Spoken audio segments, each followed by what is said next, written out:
with RJ Anusha. Radio city నువ్వు నేను సినిమాలో ఇవాల్టి సినిమా పెళ్లి చూపులు. ఈ సినిమాని డైరెక్ట్ చేసింది తరుణ్ భాస్కర్ గారు. ఈ సినిమాలో విజయ్ దేవరకొండ అట్లానే Ritu Varma lead roles play చేయడం జరిగింది. జూలై 29, 2016 రిలీజ్ అయిన ఈ సినిమా బాక్స్ ఆఫీస్ వద్ద బిగ్ సెన్సేషన్ కింద నిలిచింది. ఎవరు కూడా ఈ చిన్న సినిమా అంత పెద్దగా ఆడుతుందని అనుకోలేదు. ఒక్కసారి థియేటర్ లోకి వెళ్ళి చూసినాక అందరూ కూడా వాళ్ళని వాళ్ళు మైమరిచిపోయారు. ఓవర్ నైట్ స్టార్స్ అంటారు కదా, సినిమాకు ముందు ఎంత అయితే కష్టపడ్డారో తెలియదు గాని థియేటర్ లో జనాలు చూసినాక అందరూ కూడా ఓవర్ నైట్ స్టార్స్ అయిపోయారనే చెప్పొచ్చు. And it was also considered 25th greatest Telugu films of the decade by Film Companion. ఈ సినిమా అయితే 2 నేషనల్ ఫిల్మ్ అవార్డ్స్ ని దక్కించుకుంది for Best Telugu Film and Best Screenplay, 2 State Nandi Awards for Best Feature Film and Best Actress, and 2 Filmfare Awards South including Best Telugu Film. And అంతేకాదు, ఈ సినిమాని హిందీలో, మలయాళంలో, తమిళ్లో కూడా రీమేక్ చేశారు. ఈ సినిమాకి మ్యూజిక్ అందించింది వివేక్ సాగర్ గారు. చూసుకుంటే ఈ సినిమాలో మొత్తం 6 పాటలున్నాయి. నా పర్సనల్ ఫేవరెట్ అంటే చినుకుతాకి అనే సాంగ్ ఒకటి. ఈ బాబు గారికి అయితే భలే ఫంకీగా ఫ్రెండ్లీగా ఉంటది. మెరిసే మెరిసే సాంగ్ కూడా బాగుంటది. అరే ఇలా చెప్పుకుంటూ పోతే ప్రతి ఒక్క సాంగ్ బాగుంటది. వెల్, సినిమా విషయానికి వస్తే ప్రశాంత్ అంటే మన విజయ్ దేవరకొండ చిత్ర వాళ్ళ ఇంటికి పెళ్లి చూపులకి వెళ్తాడు. చిత్ర అంటే మన రీతు వర్మ. తను జస్ట్ బీటెక్ కంప్లీట్ చేస్తారు by clearing many subjects. Backlogs అని క్లియర్ చేసుకునేసరికి 5 సంవత్సరాలు పడుతుంది. తను చాలా లేజీ, ఏ పని కూడా చేయాలనుకోడు.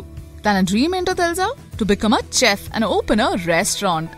కానీ వాళ్ళ ఫాదర్ నుంచి ఎటువంటి సపోర్ట్ లభించదు. చిత్ర చాలా ఫోకస్డ్ గర్ల్ అన్నమాట. She has many dreams and తను ఆస్ట్రేలియా వెళ్ళాలనుకుంటు. వెల్, వాళ్ళ ఫాదర్ అసలు ఇంట్రెస్టే చూపిరు. ఎందుకంటే అబ్రాడ్ పంపించడం ఎందుకు, తను అమ్మాయి కదా అని. వాళ్ళిద్దరూ పెళ్లి చూపులకని పైకి వెళ్లి గదిలో మాట్లాడుతుండగా అనుకోకుండా వాళ్ళ యంగ్ కజిన్ ఒక చిన్న బుడ్డోడొచ్చి యాక్సిడెంట్ గా డోర్ లాక్ వేసేస్తాడు. ఎక్కడైతే అది జామ్ అయిపోయి స్టక్ అయిపోతుందో. సో టైం పాస్ చేయడానికి వాళ్ళు వాళ్ళ పాస్ట్ గురించి మాట్లాడుకుంటారు. అప్పుడు చిత్ర రివీల్ చేస్తుంది తను ఇదివరకు ఒక నార్త్ ఇండియన్ అబ్బాయి విక్రమ్ అనే అబ్బాయితో ప్రేమలో ఉందన్నట్టు. వాళ్ళిద్దరికీ కలిసి ఫుడ్ ట్రక్ బిజినెస్ స్టార్ట్ చేయాలని ఉండేదంట. విక్రమ్ వాళ్ళ నాన్నగారితో వీళ్ళ విషయం మాట్లాడడానికై ఢిల్లీ వెళ్ళాడు. అండ్ అఫ్ కోర్స్ బిజినెస్ విషయం కూడా మాట్లాడడానికి. మీన్ వైల్ చిత్ర విక్రమ్ ని సర్ప్రైజ్ చేద్దామని చెప్పేసి ముందుగానే ప్లాన్ రెడీగా పెట్టి ఒక ట్రక్ అయితే కొంటది. Well, then things started messing up. It went wrong. Vikram తిరిగి రాలేదు. వేరే పెళ్లి చేసుకోవడానికి సిద్ధమయ్యాడు. ఎందుకంటే కట్నం వస్తారు. చిత్ర ఇంకా వాళ్ళ నాన్నగారు చాలా వెయిట్ చేస్తారు Vikram, only to realise that తను ఎప్పటికీ రాడు అని. అప్పుడు వాళ్ళ నాన్నగారు డిసైడ్ అయిపోతారు ఎలా అయినా చిత్రకి పెళ్లి చేసి. ఇంకా ప్రశాంత్ కూడా మాట్లాడడం స్టార్ట్ చేస్తాడు. తనకి ఉద్యోగం లేదని, తనెప్పుడు కూడా వాళ్ళ ఇద్దరు ఫ్రెండ్స్ తో హ్యాంగ్ అవుట్ అవుతాడని, తను వాళ్ళ ఫ్రెండ్స్ కలిసి కుకింగ్ వీడియోస్ చేస్తున్నారని, and his very passionate about cooking అని. సో లైక్ చెప్తాడు, ఈ వీడియోస్ వల్ల పెద్ద ప్రాఫిట్ ఏం రాలేదు, సో మేము ప్రాంక్ వీడియోస్ ప్లాన్ చేస్తున్నాం అని చెప్పేసి అంటాడు. వెల్, అలా చేస్తున్నప్పుడు he was caught red handed by Prashant's father. Just imagine, నాకు బుర్రలో ఆ సీన్ రన్ అవుతుంది నీకు చెప్తా ఉంటే. ఎంత ఫన్ ఉంటది కదా. తర్వాత ఒక కాల్ సెంటర్ లో జాబ్ కూడా వచ్చింది ప్రశాంత్ కి. అది కూడా వాళ్ళ నాన్నగారు రికమెండ్ చేస్తే. వాళ్ళ ఫ్రెండ్స్ ముందు షో ఆఫ్ చేసుకోవడానికి ఒక అమ్మాయితో బయటకు పోయినాడు. And she cheated on him.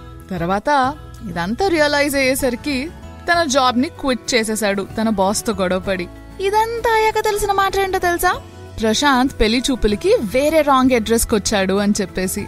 ఆ తర్వాత ప్రశాంత్ యాక్చువల్ పెళ్లి చూపులకి వెళ్తాడు, which was a rich family. Meanwhile Chitra ఇంకొక అబ్బాయిని కలవడానికి వచ్చినప్పుడు నాకు ఇంట్రెస్ట్ లేదు పెళ్లి మీద అని చెప్పేస్తుంది.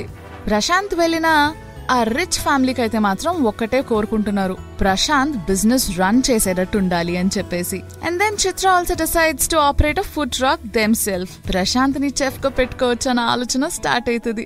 ఆ తర్వాత ఏమై ఉంటది, చిత్ర వెంటనే వెళ్ళి అప్రోచ్ అయ్యి మొత్తం కన్విన్స్ చేసేస్తుందా? ప్రశాంత్ కన్విన్స్ అయిపోతాడా? మరి వీళ్ళ ఇద్దరు ఫాదర్స్ ఒప్పుకుంటారా?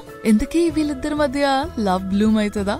ఇదంతా తెలుసుకోవాలంటే సినిమా ఒక్కసారి రిపీట్ చేయాల్సిందే. అదబ్బా నువ్వు నేను సినిమాలో ఇవాల్టి సినిమా పెళ్లి చూపులు.